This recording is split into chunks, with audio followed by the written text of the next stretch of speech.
South Jersey's home of the Sports Bash with Mike Gill. Well, something to think about, for sure. WENJ HD Millville, Atlantic City. A town square media station serving all of South Jersey. This is 97.3 ESPN. This is Game Night with Josh Hennig on 97.3 ESPN and the free mobile app.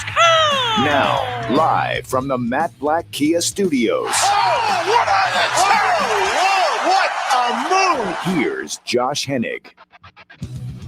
Friday edition of Game Night on 97.3 ESPN FM, 97.3 ESPN mobile app powered by First Bank of Sea City. And as always, we are live on Facebook, YouTube, and Twitter. You can watch the show live in the Matt Black Kia Studios on 97.3 ESPN FM. Matt Black Kia. They will get you approved today. Matt Black Kia, Black Horse Bike, Egg Harbor Township. Visit them online, mattblackkia.com. Text board is open as always, 609-403-0973. Begin the conversation here on 97.3 ESPN FM. We're also live on Facebook, YouTube, and Twitter. We can join the show. Phillies currently lead 5-2 over the Marlins in the bottom of the fifth. Matt Moore having a pretty good start for the Phils.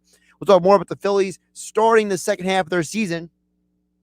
6:20 tonight, Frank Klose will join us to talk more about the Phillies as they're looking more and more like they could be contenders. You know, they're only 3.5 games behind the Mets. And if the Dodgers can go and get a guy like Jock Peterson, who's probably going to do nothing for their team. I mean, you lose your best player, Ronald Acuna, and your next best choice is go get Jock Peterson. Stop it. That's just ridiculous. So, if they could do that, what can the Phillies do? Well, that's Frank Klose coming up at 6:20. Also, we'll get into the latest with the Phillies and the Eagles and the Sixers because Damian Lillard spoke today. We got to get to what he had to say because I think what he said is very important in a lot of the conjecture that's out there. You guys have heard us talk about Ben Simmons and his trade speculation all week long. Well, we will get into all that right here on 97.3 ESPN as well. Of course, the Eagles, a couple weeks away from training camp, will or will they not have a new quarterback? It's looking like very unlikely that they do, but there's still the speculation that's been fueled out there thanks to people like Adam Schefter. Like I said, we always take your thoughts and comments.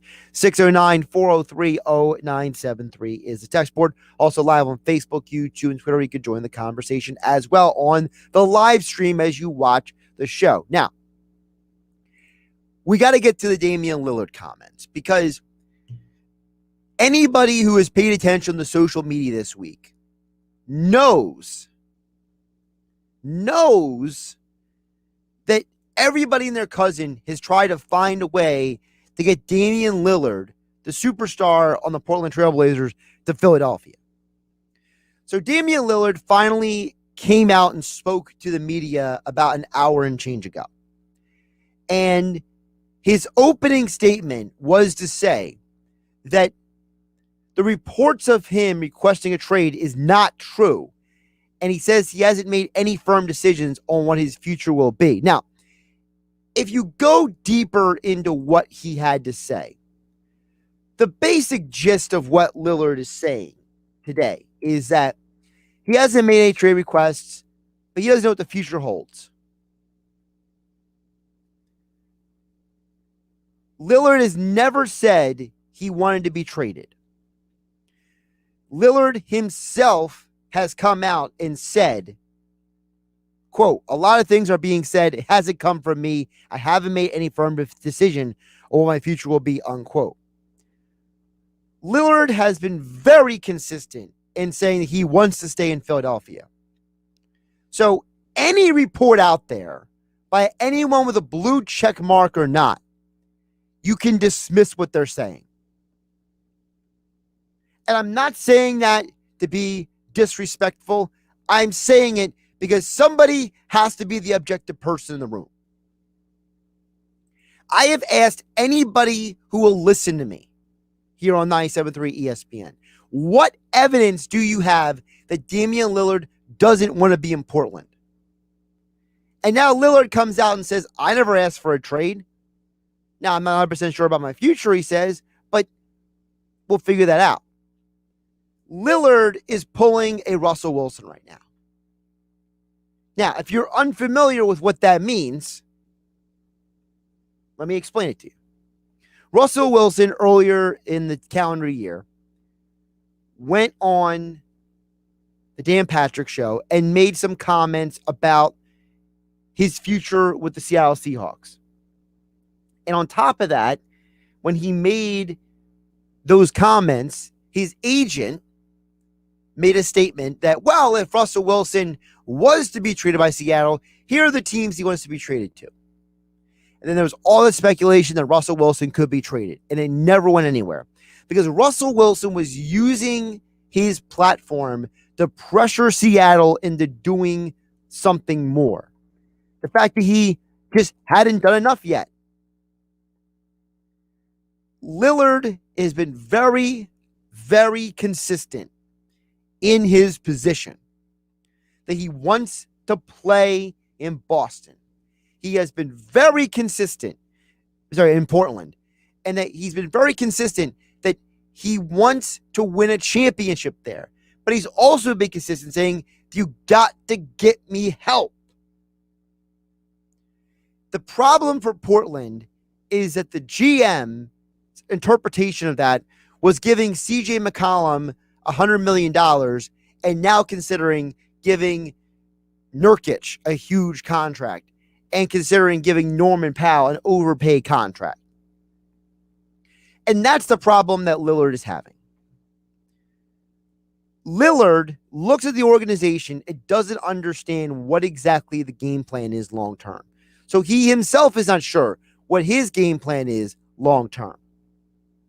So until Lillard comes out and says, I want to be traded, I want to not be here, anyone who reports that Lillard wants to go to the Sixers can take a long walk off a short pier and cool off. I hate the fact that we live in a world now where people are using their platforms. They're using their status on social media as quote unquote media types or reporters or insiders, whatever their title is, to say, I think so-and-so player is going here. It's disingenuous, it's unprofessional, and the majority of them are never right. It has nothing to do with a blue check mark or not. It has to do with the fact that if a player wants to be traded in the NBA, oh, he will. It's not a secret. It doesn't need to be reported by some random dude that nobody has ever heard of. If you are a random dude with X number of followers, who are you? Why does it matter? You could have 100 followers or 8,000 followers until the player himself says, I want out, I want to be traded, I, Josh Hennig, am not listening to you.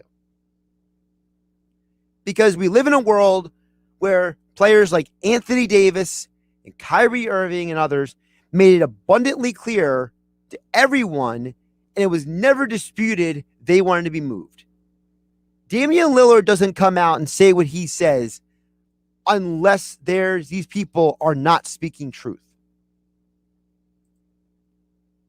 So until Damian Lillard confirms or alludes to or something that he wants out of Portland, then I am not going to buy in or play along with the games of, well, Lillard to the Sixers. No. Lillard is pulling a Russell Wilson. He's telling the organization, look, I don't want to be traded, but don't mess with me. Don't mess with my career. Don't mess with my future in the NBA by playing games with me. Because he looks right now at Giannis Antetokounmpo in the NBA Finals and says, why can't Portland do what Milwaukee did?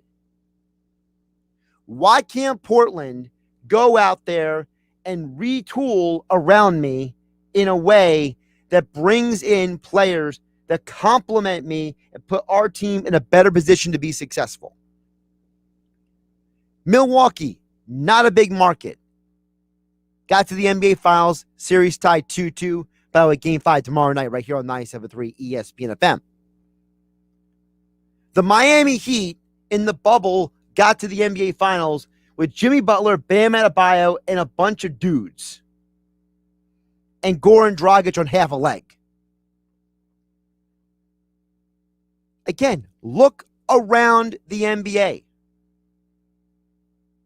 The teams that don't have LeBron James, Steph Curry on them are finding ways to be competitive. You know, James Harden and Chris Paul did go 7 games a couple of years ago with the Warriors. So Lillard is looking around the league and saying, why can't my team do this? I shouldn't have to go to Los Angeles, Philadelphia, New York, Boston, fill in the blank to get to the NBA Finals. Now, you give Portland credit that they moved on from Terry Stotts. There was an expiration date on that situation. The milk had expired. Time to go out and get new milk. And they did. They brought in Chauncey Billups. But for the Sixer fans out there, until Lillard says otherwise, stop pining away for him. Because at the end of the day, even if you acquire Lillard, he doesn't solve all your problems. He solves a problem. He doesn't solve all the problems. Because Damian Lillard and Joel Embiid would be a phenomenal duo. But you're still going to have the roster around them.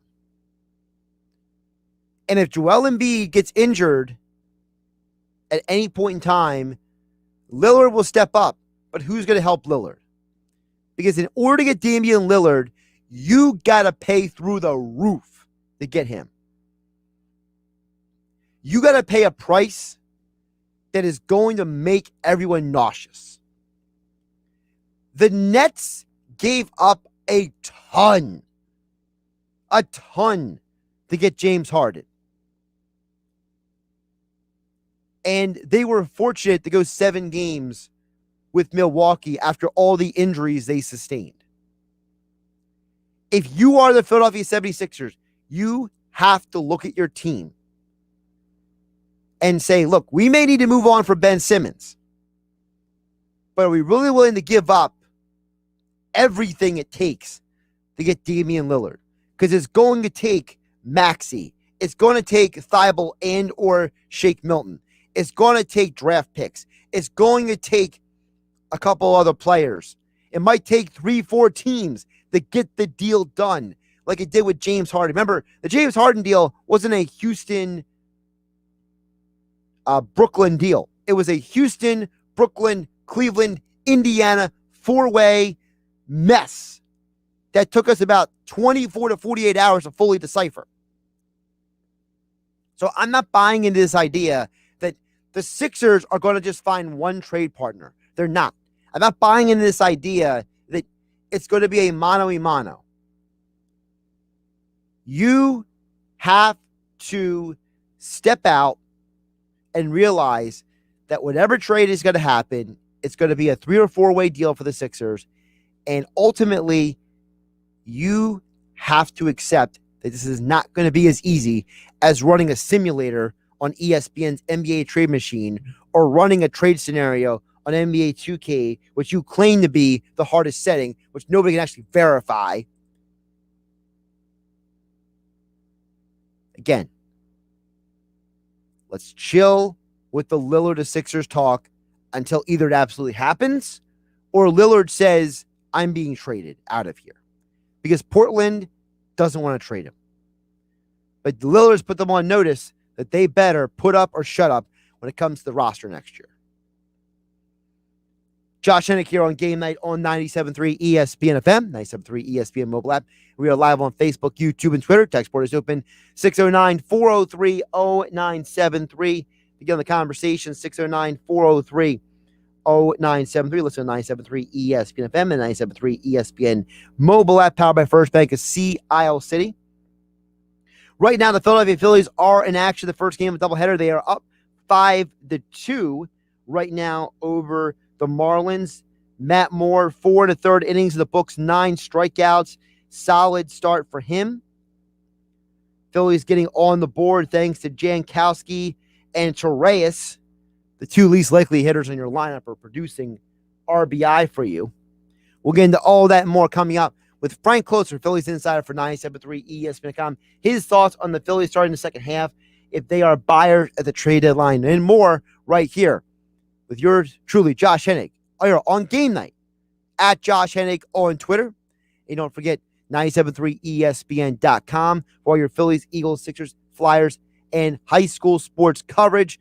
All of the latest articles are up right now, including my own articles, Top 10 Thursday, Fitness Friday, Captain America goes after Ben Simmons, all that and more over at 97.3 ESPN.com and 97.3 ESPN mobile app. The NBA Finals continue.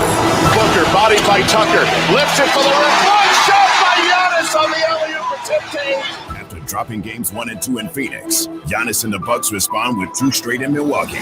Now the series returns to Phoenix for a pivotal Game 5. Game 5 of the Suns and Bucks. Coverage begins tomorrow at 8 Eastern on ESPN Radio. The NBA Finals, exclusively on 97.3 ESPN FM, South Jersey's sports leader. Tired of sitting in traffic? If you won the $150 million Powerball jackpot, you could take your private jet anywhere. After all, anything can happen in Jersey. On some models excludes Corvette with GM financing, excludes prior sales. See dealer for details. By now, most people know that nobody beats a Bennett Chevrolet deal. Because when you buy a new Chevy from Bennett, you pay the same as any GM supplier employee pays. That's right, not 1 cent more. Plus, Bennett gives you all the rebates that can add up to 25% off MSRP. That's up to 25% off. And of course, Bennett Chevy has 0% financing available. Think about all the ways you save at Bennett Chevrolet. Plus, right now, we want your trade. So we're paying a minimum $7,000 for any clunker. You heard right, a minimum $7,000 towards any pre-owned in stock. Nobody pays more than Bennett. You can imagine how much more we'll pay for a good trade. And there's more. You'll never feel any sales pressure and never waste time with stressful negotiating because our non-commissioned sales staff is paid on your satisfaction, not how much you spend. Nobody beats Bennett Chevrolet, and we mean nobody. Find new roads at Bennett Chevy at Hubbard Township and BennettChevy.com.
Why would someone looking for a mortgage at the Jersey Shore take a loan from a company in Detroit or North Carolina or some other far-off place? Online mortgages promise a lot, but don't always deliver. First Bank of Sea Isle City knows the Jersey Shore. We are local lenders. We use local appraisers and provide in-house processing. We understand the unique obstacles of financing in Cape May County. Don't take a chance. Local banking is better. Let us guide you. First Bank of Sea Isle City. Member FDIC, Equal Housing Lender. You're listening to Game Night with Josh Hennig on 97.3 ESPN and the free mobile app. Josh Hennig here on Game Night on 97.3 ESPN FM, 97.3 ESPN mobile app. We are live on Facebook, YouTube, and Twitter. We're joining us right now to talk more about the Phillies. Phillies are currently up 5-2 thanks to Ronald Torreyes and Travis Jankowski. I never thought I would be saying that, but hey, you know what? It is baseball. Crazier things have happened. So join us to get more into the Phillies. Start the second half of their season. It is Frank Klose, our insider over at 97.3 ESPN.com. He joins us now. Frank, how you doing today? I'm doing well. How are you, Josh? Doing pretty good. So, obviously, doubleheader always creates some very interesting scenarios, but to see the Phillies at least winning to start the game is a positive sign. I want to ask you this off, Frank. The Phillies are a 500 team coming out of the break. Have the Phillies exceeded expectations, underwhelmed? Are they what you expected they should be? What are the Phillies coming out of the break? I kind of had them about this. I thought they might be a few games over 500, but I still thought that they had a lot of holes, and they weren't the types of holes that Dave Dombrowski could do anything with coming in when he did in December. So I thought the Phillies would be in contention for the National League East, maybe not be blowing everybody out of the water. So that's kind of describing what this is, right? I mean, 3.5 games out of first place after today. If they can win both games, they can even pick up half a game on the Mets. But really, this division is very much up for grabs. So Phillies are kind of hanging in. I will say this, though. I expected Atlanta to be better off. They've had way more injuries than anybody could ever foresee. Unfortunately, their biggest blow coming a week ago with Ronald Acuna Jr. Tearing his ACL. But yeah, they kind of are what you thought they are. Some frustrating losses, I think, that you didn't think would have occurred with a team like this. But yeah, I'd say they're a tick below where I thought they might be about now. Now, we know the Phillies, they've blown 22 saves this year. And my argument, Frank, is that if they don't blow 22, let's say they found a way to win, 10 of those games, they're winning, they're leading the National League East, just mathematically. So to me, this team should be buyers in some capacity, not because I think they're going to win the World Series, but because I think that if you have Bryce Harper and you have JT Realmuto and you sign Zach Wheeler and you brought Dave Dombrowski in, you don't have all these guys for a rebuild, right? So to me, if we know that they would be a winning team if it was for all the blown saves, to me that's even a more of a reason to go out there and say, all right, maybe we throw a couple of things into the mix. Maybe they can win the division. Give them the ammunition to do so. Yeah, well, I think that number is only a little bit misleading because when you just think of blown saves, you tend to immediately categorize them as all different games. Like 3 of them were in one game. And then a lot of the games the Phillies came back and won. But clearly that's a problem. And I think, I'm pretty sure the Phillies would be interested in Craig Kimbrell if he's made available for trade, which everybody seems to expect. Jock Peterson just traded from the Chicago Cubs to the Atlanta Braves yesterday, which made a lot of people say, okay, it's time for business. The shop's open in Chicago. They're going to start selling off players. I tend to think the Phillies don't have the best possible prospects. I can see someone like San Francisco that has more to trade, grabbing somebody like Kimbrell and could beat the Phillies out for a trade like that. But, I think the Phillies are going to try to add some veteran types, just kind of looking over the teams that are in the basement right now, the Diamondbacks, the Rockies of the world. A couple names that you might look at are like Joakim Soria, who's currently with the Diamondbacks. That type of player, because there's not going to be a lot that you have to trade for those types of players, but there's a certain sense of stability that will come back and trade. And so I think the Phillies at this point, they're going to have to make trades like that to try to remedy those blown saves. And hey, so far, we've seen what we've seen out of Ranger Suarez is that he's kind of the steady hand, the one that doesn't freak out too much when he's on the mound and just gets the job done. And I think that they can get by with somebody like that in that closer's role, but they certainly need to kind of clean up getting to him at the back of the game. Again, not your stereotypical closer by any means, but I think more times than not, Ranger Suarez will get those last few outs. And I think we even saw today with Suarez warming early that you're going to have some multiple out saves, multiple inning saves, and they feel comfortable doing that with Suarez. So I think I think the fact that Neris is out of the way for right now because he just basically imploded with all those blown saves in a short span. They can stabilize things a little bit here, I think. But keep an eye on some of those veteran type pitchers that are relief pitchers that might be able to come over in a trade that doesn't cost you a whole lot, because I don't think the Phillies are going to be big spenders, but they will be spenders. Yeah, and the Jock Peterson deal to me is a perfect example of a team saying, look, we can't replace Ronald Acuna, but we're going to do something. You know what I mean? Like, it's one of those deals where it's like nobody expects Jock Peterson to do what Ronald Acuna is doing. You know what I mean? Ronald Acuna is one of the best players of baseball. Jock Peterson, when he's hot, he's a phenomenal power hitter. But to me, I look at it, the Phillies say, hey, look, if the Braves go out and get Jock Peterson, there's no way Dave Dombrowski is just going to sit on his hands and do nothing. And I think, to me, like you said, now that we know that the market is open, I expect them to do something. Question is what that something is.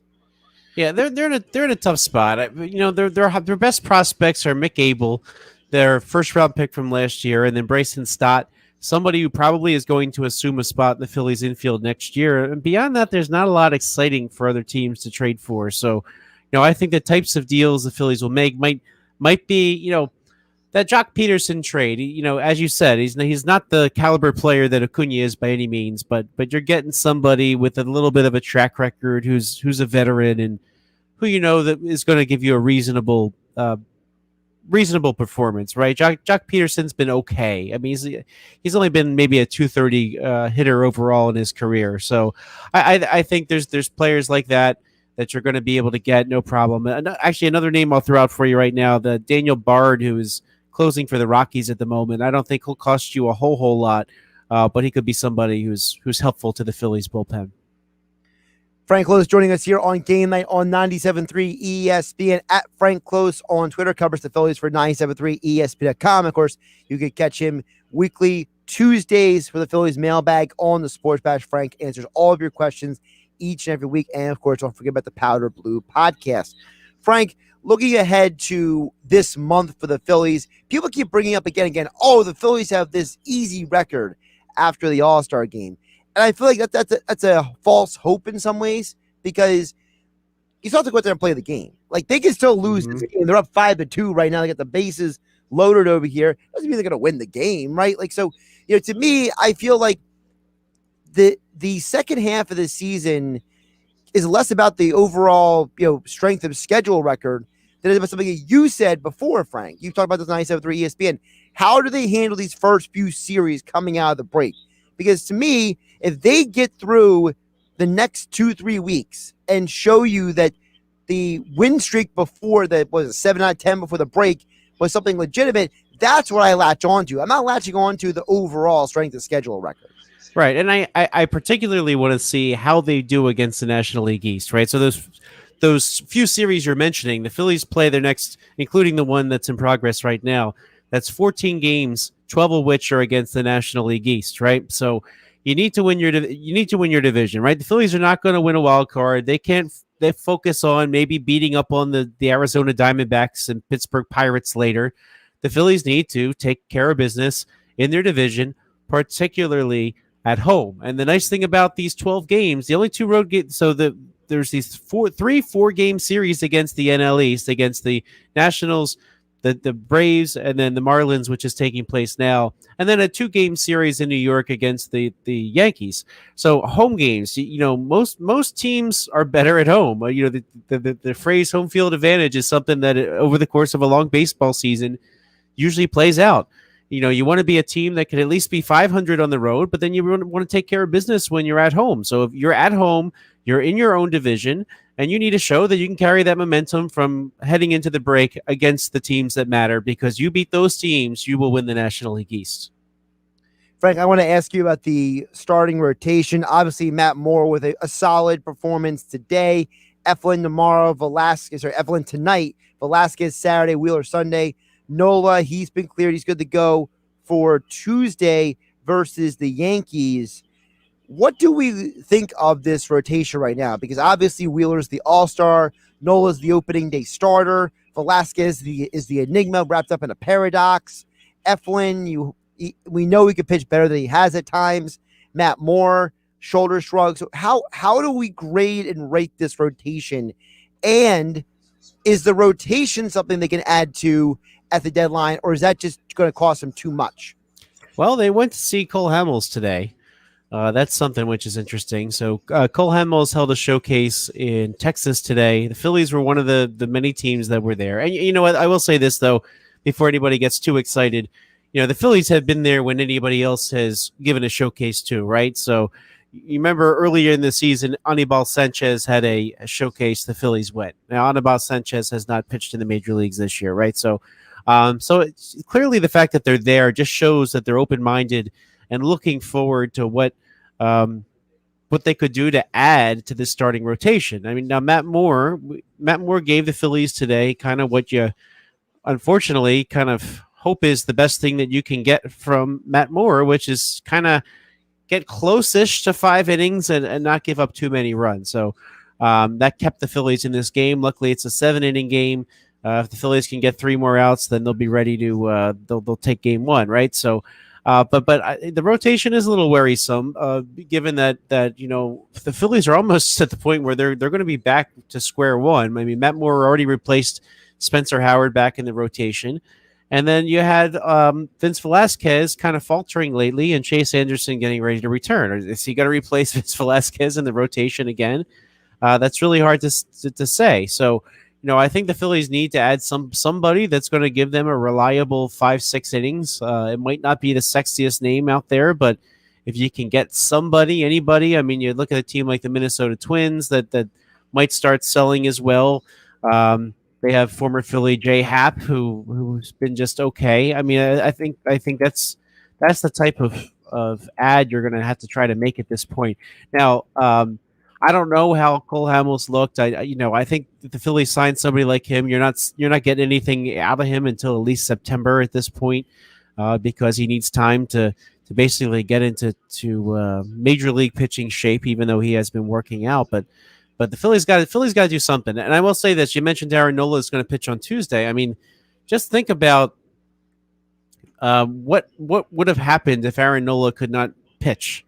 Right, the Phillies really have no good option. I mean, I guess you go to Christopher Sanchez, who gave them 3 innings the other night. But when you start adding all these starters to your rotation, if you have Matt Moore, Vince Velasquez, and then another spot in the rotation where you can't count on innings, you're not going to get anywhere. So, maybe that was a wake up call, because let's face it, the players that are choosing not to get vaccinated, they could be thrown on the COVID list at any time, and the Phillies just don't have extra bullets for that. So I think that was a little bit of a wake up call now, because when they announced the rotation after the break and Aaron Nola wasn't in it, you thought, oh man, does he have a positive test?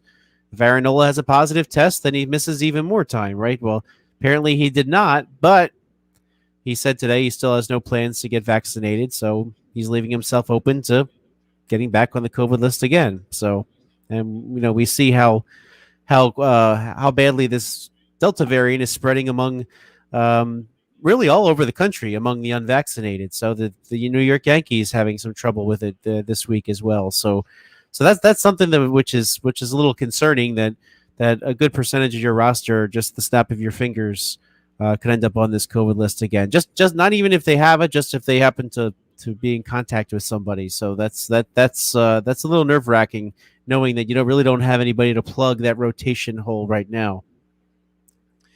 Now, really quick, just a little clarity, because you mentioned about being vaccinated. So is there, is there a different set of rules if you're vaccinated versus unvaccinated and you test positive?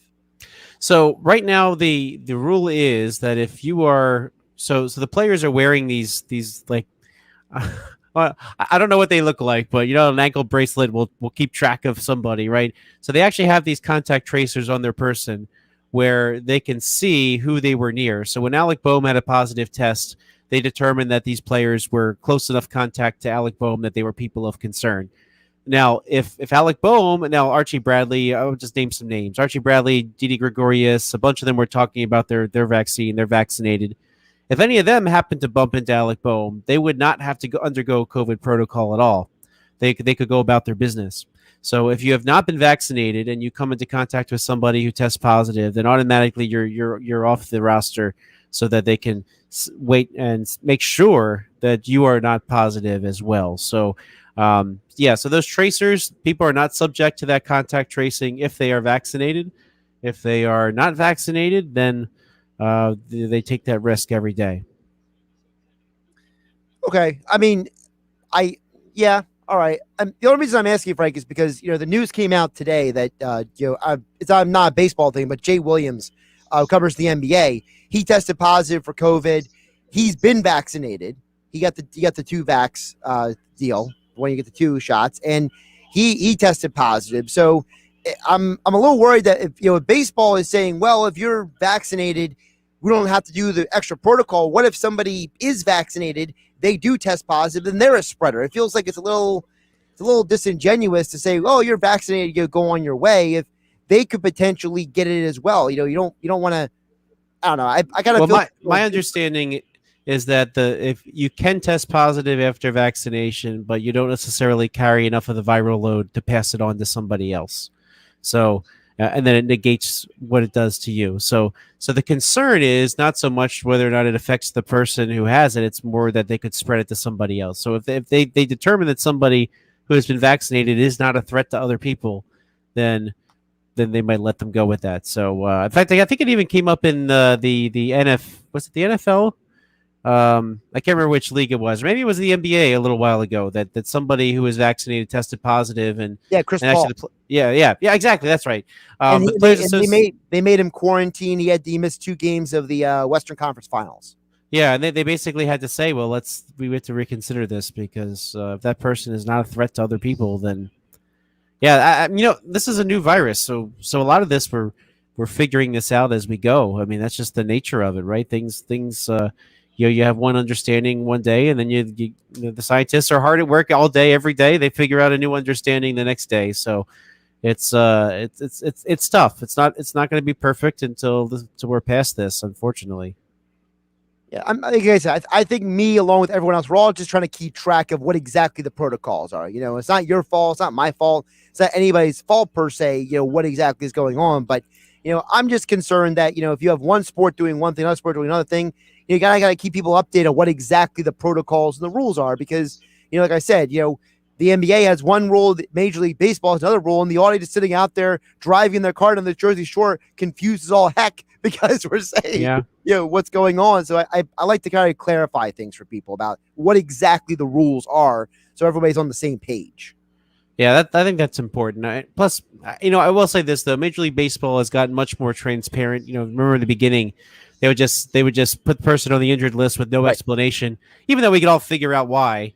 At least now they're being transparent. They told us that Alec Boehm tested positive. Kind of gives the understanding that we need to make sure that the people he came into contact with are okay. I mean, that's basically what it comes down to. And like a lot of other jobs, you can't go to work if you're potentially. I had COVID personally before I caught it. There were 2 other times I had to stay out of work waiting, in the same way. So, it happens in the real world too. Sure. And even for people, and not to go too off the track on this thing, but, listen, when I was covering the PFL fights in Atlantic City, it didn't matter what my medical history was or anything. It was, I was being tested every week so I could go in. It didn't matter if somebody had a vaccine or not. You had to be tested before you entered their bubble environment. So everyone's got their rules, just a matter of keeping up with what exactly those rules are, so everyone's on the same page. And they have changed, and they probably will change some more. That makes it even more complicated. Right. Frank Klose joining me here on Game Night on 97.3 ESPN, at Frank Klose on Twitter. Phillies still have a 5-2 lead. By the way, they wasted that bases loaded situation earlier. So, that figures. Frank, before I let you go, I want to ask you a slightly bigger perspective on the Phillies and the National League East. Are the Phillies the best team to catch the Mets? Or do you think there's another team in the East that is more equipped to try to catch the Mets at this point?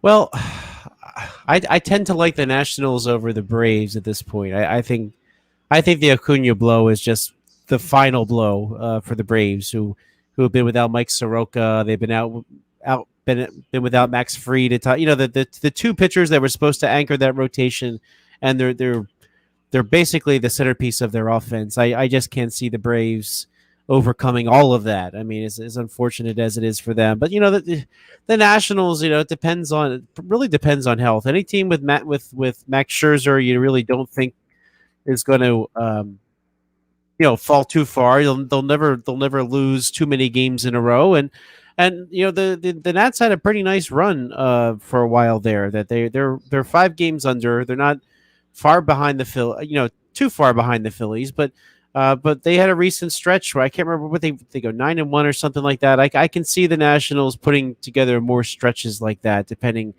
also what they do with the trade deadline, and depends on the health of their rotation. I mean, we've seen every single year since he was pulled from the playoffs because he wasn't going to. They wanted to protect him, but Steven Strasburg, he keeps finding new injuries.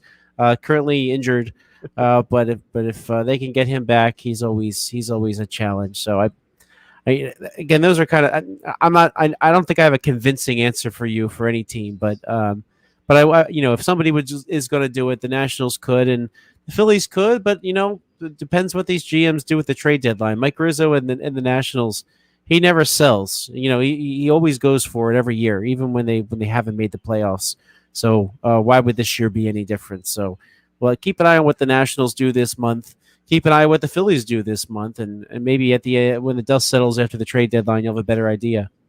And Frank Klose will be keeping his eye on all of it at Frank Klose on Twitter. Check out his coverage over at 97.3 ESPN.com. And the Phillies mailbag this Tuesday is the next edition on the Sports Bash with Mike Gill.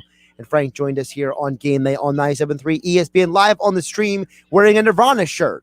By Frank over there. Frank, appreciate the time as always, and have a good weekend. You too. Always good to talk to you. Josh Hennig here on Game Night on 97.3 ESPN FM. We'll get to you guys' thoughts and comments next, 609-403-0973. They get on the conversation right here on 97.3 ESPN FM, the 97.3 ESPN mobile app. We are live on Facebook, YouTube, and Twitter, where you can watch the show, comment on the stream. We have a lot to get to before the end of the show. We'll get to it all next. I'm Josh Hennig. This is Game Night. Hey, South Jersey, as we move deeper into the summer, keep tuned into the Locker Room with Billy Schweim every weekend for entertaining sports talk and great guests. This Saturday, we'll hear from former Pennsauken and University of Miami football standout Greg Mark. Greg is in town for the Jimmy Johnson Fishing Tournament. Then we'll keep you up to date with the Beach Patrol Report. We'll hear from former captain of the Seattle City Beach Patrol, Tom McCann, plus interviews from the winners at the Fashion Callahan Memorials in North Wildwood. It's the Locker Room with Billy Schweim, Saturday morning from 10 a.m. to noon on 97.3 ESPN. Tired of sitting in traffic? If you won the $150 million Powerball jackpot, you could take your private jet anywhere. After all, anything can happen in Jersey. Why would someone looking for a mortgage at the Jersey Shore take a loan from a company in Detroit or North Carolina or some other far-off place? Online mortgages promise a lot but don't always deliver. First Bank of Sea Isle City knows the Jersey Shore. We are local lenders. We use local appraisers and provide in-house processing. We understand the unique obstacles of financing in Cape May County. Don't take a chance. Local banking is better. Let us guide you. First Bank of Sea Isle City. Member FDIC, Equal Housing Lender.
On some models, excludes Corvette with GM financing, excludes prior sales. See dealer for details. By now, most people know that nobody beats a Bennett Chevrolet deal. Because when you buy a new Chevy from Bennett, you pay the same as any GM supplier employee pays. That's right, not 1 cent more. Plus, Bennett gives you all the rebates that can add up to 25% off MSRP. That's up to 25% off. And of course, Bennett Chevy has 0% financing available. Think about all the ways you save at Bennett Chevrolet. Plus, right now, we want your trade. So we're paying a minimum $7,000 for any clunker. You heard right, a minimum $7,000 towards any pre-owned in stock. Nobody pays more than Bennett. You can imagine how much more we'll pay for a good trade. And there's more. You'll never feel any sales pressure and never waste time with stressful negotiating because our non-commissioned sales staff is paid on your satisfaction, not how much you spend. Nobody beats Bennett Chevrolet, and we mean nobody. Find new roads at Bennett Chevy, Egg Harbor Township, and BennettChevy.com. Now, more Game Night with Josh Hennig on 97.3 ESPN and the free mobile app. Josh Hennig here on Game Night on 97.3 ESPN FM. 97.3 ESPN mobile app for your Phillies, Sixers, Eagles, and Flyers coverage right there on the app. We're also live on Facebook, YouTube, and Twitter. You can watch the show, join the conversation as well. 609-403-0973 is that's where Phillies officially get the win 5-2. Ranger Suarez closes the game. Travis Jankowski, the main RBI leader for the team today. Phillies have one more game coming up in the doubleheader tonight. 4 games set with the Marlins, doubleheader today, and then regular 2 for Saturday, one Saturday, one Sunday. So Phillies at least start coming out of the break on the right track. So good to see that. You know, obviously, it's slightly tongue-in-cheek about, them blowing a lead when they already have it. I'm just one of those people who looks around and says, you can't trust them until they prove you that they can trust them, right? So that's kind of how I look at the situation with the Phillies. But good to see them get the win. Good to see them pull it off and all that stuff. It's one of those deals where, you got to see them keep winning these games in order for you to fully believe in them. Like, it's nice to see them win, but then you need them to keep doing it. 4 RBI for Travis Jankowski, a new career high. At 609-403-0973, Texter says, this Janikowski guy is reminding more and more of Jason Worth. I wouldn't go that far. But I think he has proven himself to be a nice addition. I think he's proven himself to be the legitimate backup outfielder at this point. I think that if nothing else, at age 30, Jankowski has proven his worth to this team. No pun intended. I wouldn't go Jason Worth all the way, because the thing with Worth is that people forget that he was considered a failed prospect before he came to Philadelphia. He was a guy who was a first-round pick who had a lot of trouble getting to the big leagues, staying healthy, being consistent. And he had that period where he didn't even get to the major leagues for a year, and he ended up in Philadelphia. And when he first got to Philadelphia, he wasn't the Jason Worth we all knew. He was a solid, productive player. It wasn't until the 2008 season that he started coming into his own. And then as soon as he started flourishing, he signed a contract with the Nationals, and a couple good years there. So I don't know if Jankowski can produce the production that Worth did, because people forget that Worth's career from 2008 to 2013, he had 20 or more home runs 5 out of 6 years. And he had 80 or more RBIs 3 of those 6 years as well. So, I don't know if Janikowski can be that, but I think Janikowski is definitely the number 4 outfielder at this point. And I think he's definitely proven it, and I'm enjoying what he brings to the table, because he's a grinder, he's a hustler, he's a guy who's going to put his heart on the line for the team. So you got to like that, you got to enjoy that, you got to appreciate that. Also, a quick follow-up on the conversation with Frank. And, Frank's job is to cover the Phillies. My job is to be, the objective guy in the room. So I wasn't going to corner Frank about this. And like I said, it's not Frank's fault or my fault with these COVID rules. But I'm just going to tell you guys right now, I think all these rules are being mishandled still. It's completely unfair to say, hey, if you have the vaccine, you don't have to quarantine. You don't have to double check if you have the virus or not. It's hypocritical, because there's no evidence, because we've seen it multiple times, that the vaccine stops you from getting COVID. And there's no evidence to prove that even if you had the vaccine and you get COVID, that you won't have side effects. Now, the theory out there is that if you have the vaccine, is going to keep you from getting side effects. And then again, guys are still testing positive. All right. So as far as I'm concerned, I think it's a flawed rule by baseball. I think the NBA rule is much better. Chris Paul had to miss games until he had X number of days of testing negative and he had no symptoms. To me, that makes sense. I think that the way the NFL is handling it and the way Major League Baseball is handling it, that there's one set of rules if you test positive, and there's another set of rules. There's not one set of rules if you had the vaccine, another set of rules if you don't have the vaccine. I think it's just intellectually dishonest, in my opinion. I think that if you really care about the safety of the athlete, you test everybody, you check everybody, you protect everybody. You don't just pick and choose guys because you're trying to incentivize them to take the vaccine. I think that if sports really cared about the safety of athletes, they would go above and beyond. They wouldn't just pick and choose who gets protected and who doesn't. That's just my opinion. So, Josh Hennig here on Game Night on 97.3 ESPN FM. Just a reminder, NBA Finals are tomorrow night. You hear all the action right here on 97.3 ESPN. They're back in Phoenix. I picked Phoenix to win this series in 6. After seeing Milwaukee win those 2 games, I'm really feeling like my Phoenix in 6 pick is looking very flawed, because it seems like in this series, the home team is just going to win every game. So Phoenix will win in 7 based on that theory, but I just don't see a scenario where Phoenix can win a road game at this point. It seems like Milwaukee and Phoenix are just too good at home for it to really matter otherwise. So I just get the feeling that this series is going 7 games, and Phoenix will win it that way. So my Phoenix in 6 pick is looking very poor. By the way, a little breaking news on the baseball front, Major League Baseball. This just came down a few minutes ago. The nation of Canada has given the Blue Jays an exemption to cross the border that will allow them to play in Toronto starting July 30th. So big news for Toronto and the Blue Jays. The Blue Jays have been playing this year in Dunedin and in Buffalo. So Canada is now allowing them to start playing their games in their home field of Toronto, something they haven't done since 2019. Remember, they couldn't go back and forth across the border because of COVID protocols in Canada, but now they will. So at least get some good news on the front with all this COVID fiasco going on out there. I know a lot of people in Toronto have been wondering when the Blue Jays actually going to come home. And you got to think all the money Blue Jays are spending to actually play these games, not in their home stadium. Thanks again to Frank Klose joining the show. I'll be back tomorrow. Sports Bash Saturday, following Billy Schwein in the locker room right here on 97.3 ESPN FM. Tired of sitting in traffic? If you won the $150 million Powerball jackpot, you could take your private jet anywhere. After all, anything can happen in Jersey.